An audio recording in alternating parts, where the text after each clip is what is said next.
그 사실 디폴트 얘기는 악재잖아요. 근데 주가가 안 빠지죠. 한국 주식도 그렇고 미국 주식도 그건 뭐냐면 이제 손바뀜이 많이 바뀌었다 이렇게 보시면 돼요. 그래서 체질이 조금 더 안정화됐다. 요번에 이제 만약에 조정 오는 거는 우리가 작년에 겪었던 그 대폭락이라든가 또 그 다음에 코로나 때 겪었던 급격한 폭락 이런 건 아니에요.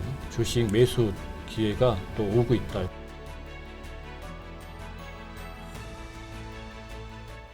네, 반갑습니다. 오늘 초대석 시간이고요. 오늘은 주식투자 머니사이클 책을 내신 저자님이시자 이닷 아카데미 대표이신 안동훈 대표님 모셨습니다. 네, 안녕하세요. 안동훈입니다. 저도 이제 여러분과 같은 이제 주식 투자자고요. 강의도 하고 있고 책도 쓰고 있습니다. 그래서 오늘 이렇게 불러주셔서 대단히 감사하고요. 그래서 오늘 좀 허심탄회하게 여러분들한테 도움이 될 수 있는 부분에 대해서 말씀드리도록 하겠습니다. 첫 번째로는 지금 시장에서 가장 또 핫한 화두가 미국의 부채 문제로 인한 또 디폴트 우려가 있다라는 얘기들이 나오고 있는데요. 이게 실제로 현실 가능성이 있는 얘기인지 대표님께서 보실 때는 또 어떠한지 좀 궁금합니다.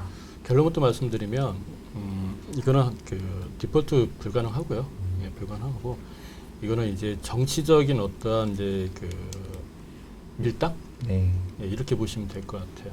그러니까 과거에도 그러니까 디폴트라는 자체가 갖고 있는 국가 부도, 뭐 채물 불이행 뭐 이렇지 않습니까? 근데 이게 왜 이런 얘기가 나오냐? 그러니까 정부는 그냥 그 꼭 의회 도장을 받아야 되거든요. 허락을 받아야 되거든요. 그건 당연하죠. 행정부가 돈을 쓰기 위해서는 의회 돈을 의회에서 이제 도장을 찍어줘야 되는데 승인을 해줘야 되는데 지금 그 행정부가 민주당이잖아요. 네, 맞습니다. 그 다음에 저쪽은 공화당이 지금 의회를 장악하고 있기 때문에 지지율을 측면에서 보면은 이거를 쉽게 해줄 수 있는 상황은 아니죠. 그러니까 이제 자칫 잘못하면 민주당 좋으라는 얘기잖아요. 예, 다음에 지금 여러분도 아시겠지만 트럼프가 또 이제 준비하고 있지 않습니까? 그러니까 이러한 상황들 때문에 공화당 입장에서는 좀 시간을 끄는, 우리나라도 그래 여당 야당 있지 않습니까? 그렇죠. 이제 시간을 끄는 그런 형태이기 때문에 디폴트 절대가 될 수 없어요. 왜 그러냐? 다음 차기가 지지율이 만약에 이게 지연이 되면은 공화당 입장에서는 그 다음에 대선에 승리할 수 없잖아요. 그렇지 않습니까? 그러니까 이게 하나의 협상 과정이지 디폴트는 불가능하고요. 그 협상 과정이 조금은 이제 좀 지루하게 진행될 수 있다 이렇게 보시면 될 것 같아요. 그러니까 사실 많은 분들이 이 디폴트에 대한 우려감이 최근에 또 이슈화가 되다 보니까 이러면서 과거 이제 작년 하반기 때 찍었었던 증시의 일정 바닥 부분을 또 이탈하면서 증시가 또 무너지는 게 아니냐라는 걱정도 하고 계시던데 이에 대한 증시 방향성은 또 어떻게 생각하실까요? 그 우리가 이제 통계적으로 이렇게 있어요. 뭐냐면 100년에서 150년 통계가 있는데, 그러니까 1월 달부터 1년을 보면은 1월 달부터 12월 달까지 주가가 조정기가 있습니다. 그 달이 있거든요. 그 달이 4월 달하고 5월 달이 되고요. 6월 달, 특히 5월 달이 조금 이제 조정 기간이 되고, 그 다음에 9월 달이 또 조정 기간이 돼요. 예, 9월 달, 10월 달이. 근데 그 포인트가 왜 나오냐면 이런 게 있어요. 뭐냐면 그 세금 문제가 걸려 있습니다.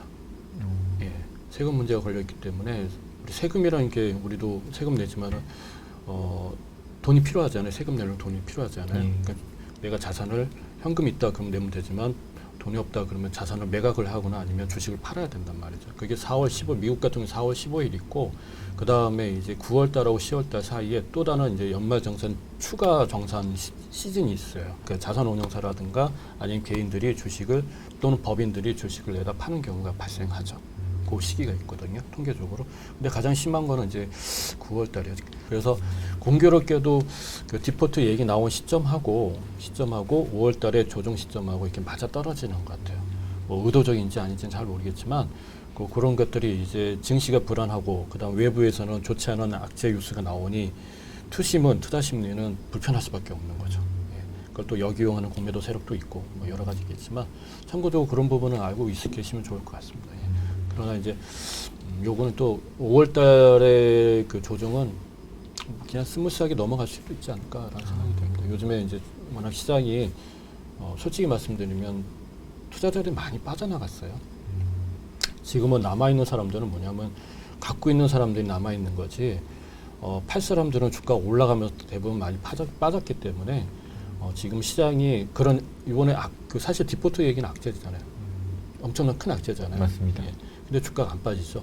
한국 주식도 그렇고 미국 주식도 그건 뭐냐면 이제 손바뀜이 많이 바뀌었다 이렇게 보시면 돼요. 그래서 체질이 조금 더 안정화됐다 이렇게 보시면 될 것 같고 뭐 주가가 뭐 크게 떨어지고 그러지는 않을 것 같다. 그리고 우리가 이제 또 봐야 될 게 이제 금리인데 그 패드에서 지금 나오고 있는 얘기가 금리 인하라는 얘기는 없고 금리 동결만 계속 얘기하고 있거든요. 근데 이제 이게 이제 사실은 하반기에 이제 영향이 있을 것 같아요. 그러니까 이제 무슨 말씀이냐면 4.75에서 지방은행에 관련된 이제 위기가 발생했는데 그걸 이제 무마시켰죠. 근데 지금 5.25로 6개월 정도 지속이 된다 그러면은 이건 분명히 어디선가 또 터질 수 있다라고 봐야 되겠죠. 그러면 그런 일들이 발생하게 되면은 이제 그 미 연준은 하반기에 금리를 인하할 확률이 이제 높겠죠. 근데 이제 우리가 이제 우리 투자자님들이 저는 이제 강의하면서 얘기해야 되는데 투자자님들이 금리 인하를 이렇게 생각하시는 게 있어요. 점진적으로 이렇게 인하하는 걸로 말씀들 하시고 이해를 하시는데 그렇지 않습니다. 과거 데이터 보면 연준은 금리를 내릴 때는 일자로 내립니다. 한 방에 내리거든요. 그러니까 이런 건 없어요. 이렇게 내리는 건 없고, 그러니까 인상도 이렇게 올리지만 이번에도 뭐 이렇게 단계별로 올렸지만은 인하할 때는 그냥 그대로 수직으로 낙하시킵니다. 그럼 수직으로 낙하시킨다는 건 뭐냐면 그만큼 급박하게 어떤 일이 발생했다는 얘기거든요. 그걸 안 해주면 그 시기에 적절하게 금리를 안 내리면은 어떤 일이 발생하냐면 경기 침체가 지금도 그렇지 않아 어려운데 더 빠질 수 있잖아요. 겨우 잡아놨는데 그러니까 급박하게 이제 금리를 내리는 일이 발생하겠죠. 그래서 그게 이제 뭐 하반기가 될 수도 있고 아니면 내년이 될 수도 있고 그러니까 뭐 예측하기 어려운데 하여간에 금리 인하는 그런 측면에서 보게 되면 저는 개인적으로 우리가 피봇 정책이 피봇이라고 하잖아요. 정책 전환이 얘기하는데 이미 정책 전환은 됐다고 봐야 될 것 같아요. 금리가 천천히 인하하든 아니면은 급박하게 인하하든 이미 이제 금리 인하는 기정사실이다 이렇게 봐야 되지 않을까 싶습니다. 그래서 실제적으로 채권 가격도 지금 방향을 잡고 있지만 하락하지 않고 채권 가격이 윗상단에서 지금 계속 눈치를 보고 있거든요. 근데 그 눈치가 뭐냐면 금리 인하를 갈 거라고 예상하고 있는 거기 때문에 저는 금리 인하가 이제 좀 오지 않을까라는 생각하는데 뭐 어쨌든 기정사실이다 보시면 될 것 같아요. 시기가 이제 잘 모르겠지만 근데 뭐 시기를 또 아까 제가 이제 통계적인 걸 말씀드린 9월달, 10월달로 좀 조정 장세가 좀 강한 장세거든요. 또 그때가 또 될 수도 있는 거고 아니면 내년으로 넘어갈 수도 있는 거고 어쨌든 하반기는 조금 예측하기 어렵다. 약간 불안하다. 그리고 아까 우리 대표님 말씀하신 것처럼 오히려 이제 주식 매수 기회가 또 오고 있다 이렇게 보시면 될 것 같아요. 근데 이제 사실 금리 인하를 하는 것 자체가 이제 말씀하셨다시피 경기가 그만큼 어렵기 때문에 급박하게 좀 이를 살리기 위해서 어찌 보면 좀 심폐소생술 같은 느낌으로 좀 진행을 하게 되는데 근데 아직까지 이제 좀 불안한 건 물가가 완전히 잡히지 않은 상황이기 때문에 이런 상황에서 금리를 좀 급박하게 내렸다가 사람들이 또 돈을 쓰면 그 소비로 인해서 물가가 다시 또 올라가서 이게 완전 또 아사리판 나는 게 아닌가라는 좀 걱정들을 하시거든요. 그렇죠. 그래서 이제 연준은 그 부분 때문에 이제 쉽게 내리진 않을 겁니다. 그래서 어떠한 명분이 있어야 돼요. 그 명분이 어떠한 사건이 큰 사건이 터져야지만은 그 사건으로 인해서 물가는 당연히 잡힐 거고 그 다음에 경기는 침체된 상태이기 때문에 금리를 내려도 아까 우리 대표님 말씀하신 것처럼 이런 부작용이 해소가 되고 오히려 긍정적 작용으로 바뀌어가게 되는 거죠. 근데 그게 이제 나와야 되는데 이게 이제 그런 사건들이 보통 과거로 보면은 유동성 장세가 끝나고 나면 항상 이제 발생하거든요. 왜냐하면 거품으로 인해서 발생된 문제도 있지만 이 유동성 장세 때문에 발생한 부작용들이 버티는 자, 못 버티는 자로 이제 구분이 되기 때문에 못 버티는 자들에서 나오는 거죠. 정부, 기관, 정부, 가계, 기업 이렇게 되겠죠. 그 다음에 아까 말씀드린 은행들도 여기에 해당되는 거고. 그게 이제 기업이 될지 정부가 될지 이미 가계야 뭐 그렇다 치더라도 저는 이제 어떠한 그 뭐 은행발 같지는 않습니다. 왜냐하면은 그 12년 전에 리먼브러 사건 이후에 미국은 이미 그러한 부분에 대해 다 대처가 돼 있는 상태거든요. 취약한 부분들이. 그래서 그러니까 이번에 지방은행 문제 발생했을 때 1등 은행이 즉각적으로 나서가지고 한 것도 그렇고 미 연준도 그렇고 그러면 이건 제 생각이에요. 개인적 사견인데 나라가 문제가 발생하지 않을까 이런 거죠. 이 상황에서 버티지 못하는 나라들이 분명히 곳곳에 있거든요. 과거에는 이제 피그스라 해가지고 그리스, 이탈리아, 스웨덴, 포르투갈 얘네들이 리먼 브로스 사건 때 그 유동성 장세 이후에 이제 몇 년 후에 이제 외환 위기가 유럽발 외환 위기가 거기서 터진 것처럼 이번에는 어디서 터질지 모르겠는데 어떤 그렇게 좀 미국 경제에 좀 타격 줄 만한 어설픈 타격이 아니라 큰 타격을 줄 만한 일이 터졌을 때 이제 금리를 급박하게 내리겠죠. 그러면 이제 이게 완전히 시장은 완전히 바뀌는 게 되는 겁니다. 무슨 말씀이냐면 이게 이 사건으로 인해서 그동안에 이제 유동성 장세로 발생된 안 좋은 것들이 다 사라지는 완전히 사라지는 거죠. 고려는 완전히 다 짜지는 거나 보시면 되죠. 그러면 새살이 날 수 있는 환경으로 만들어지는 거죠. 그래서 시장은 그걸 기다리고 있는데 그게 언제인지 그래서 우리 뉴스 보면 곳곳에도 나오잖아. 아직 안심할 때 아니다. 안심할 때 아니다. 그런 게 이제 그런 내용인 것 같습니다. 그러면은 아까 이제 얘기하셨던 매수 기회라는 측면 자체가 그렇게 이제 한번 쫙 짜지고 나면 이제 새살이 돋는 타이밍이 나오기 때문에 오히려 그렇게 큰 악재 이슈가 터졌을 때는 많은 이들이 굉장히 공포감을 갖고 맞아요. 아 이게 진짜 나라가 망한다니 하면서 막 패닉에 빠져 있을 때 맞습니다. 그때는 이제 좀 더 매수를 할 수 있을 만한 타이밍이라고 얘기를 그렇죠, 하신 거죠. 그러니까 우리가 이게 학습 효과가 있어가지고 뭐냐면 우리가 저번에 이제 코로나 때 이렇게 한번 쭉 빠졌잖아요. 그때 속도감이 어마어마했거든요. 그러니까 사람들이 힘들었고 그다음 두 번째는 뭐냐면 작년에 주가가 엄청 많이 빠졌잖아요. 그때 또 힘들었고 그러니까 뭐냐면 지금은 경기가 좋아질 일이 없고 경기가 안 좋은 상태로 이렇게 몇 년간 지속이 된다 그러면 주가 하락률도 만만치 않게 빠지지 않겠냐라는 어떤 학습 효과가 존재하거든요. 그러니까 사람들은 늘 지금 올라가면 팔 생각만 하고 있어요. 근데 사실 그거 아니거든요. 그게 아니라 지금은 우리 겪어봤듯이 이렇게 빠지고 다시 올라가잖아요. 예, 미국도 그렇고 지금 F는 거의 다 원상 복귀됐지 않습니까? 네. 그렇죠? 예. 그러니까 빠지고 올라가거든요. 근데 그 시점에 내가 공포감을 느끼거나 어떠한 이제 주식시장에서 빠져나오고 싶다 그러면은 이게 또 이제 앞으로의 큰 시장은 이제 벗어나게 되죠. 그럼 또 나중에 또 10년 후에 또 나오셔가지고 그때 투자하시겠다고 하면 또 고점에서 물리는 거예요. 이게 반복이 되거든요.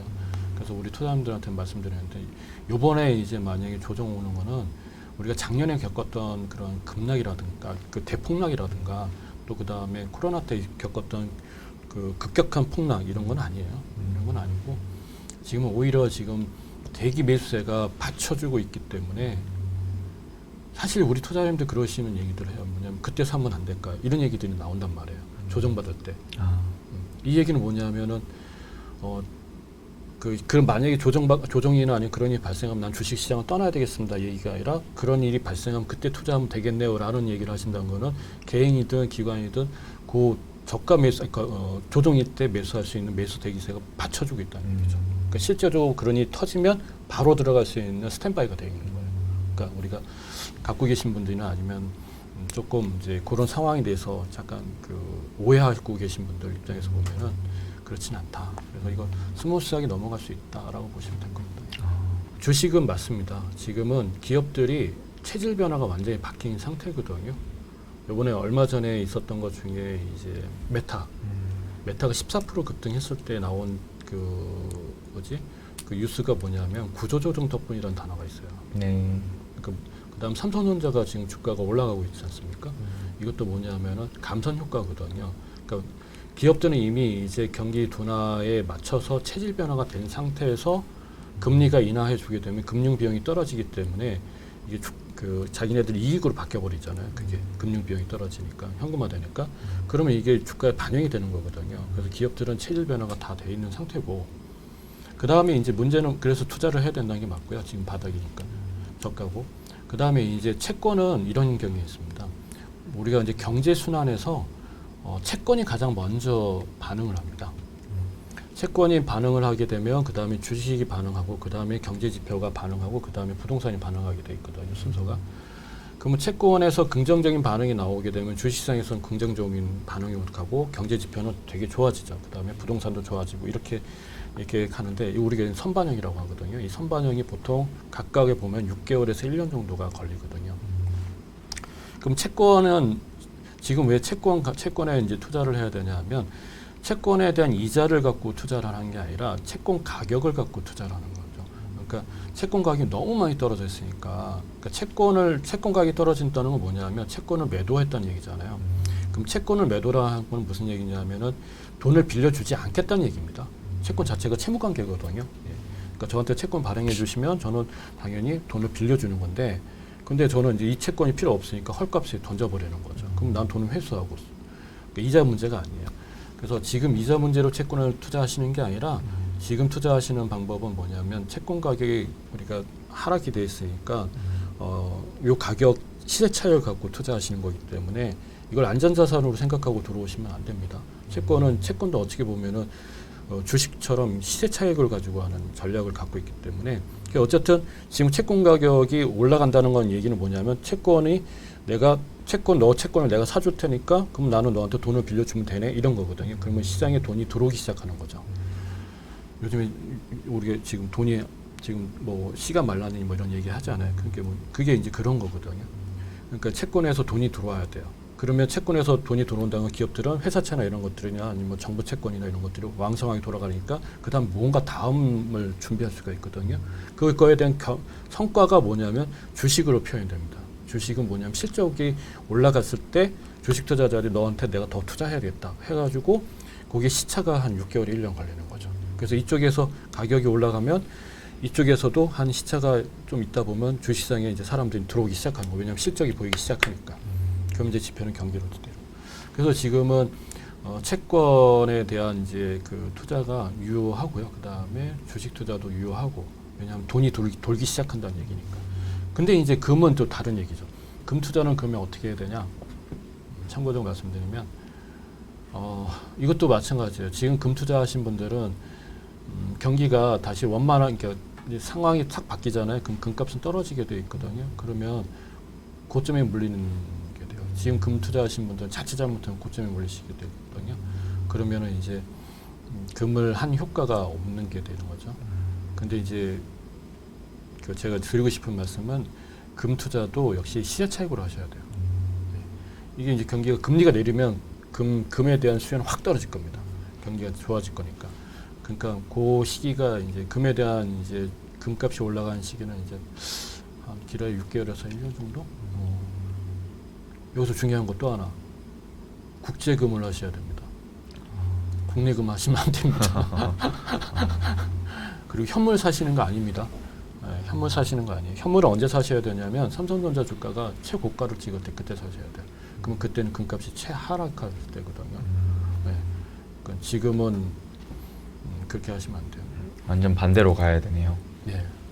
이제 주식시장이 완전 화랑일 때 금을 오히려 사고, 그렇죠. 주식시장이 완전 불황일 때는 오히려 금을 팔고. 그렇죠. 예. 거꾸로 하셔야 돼요.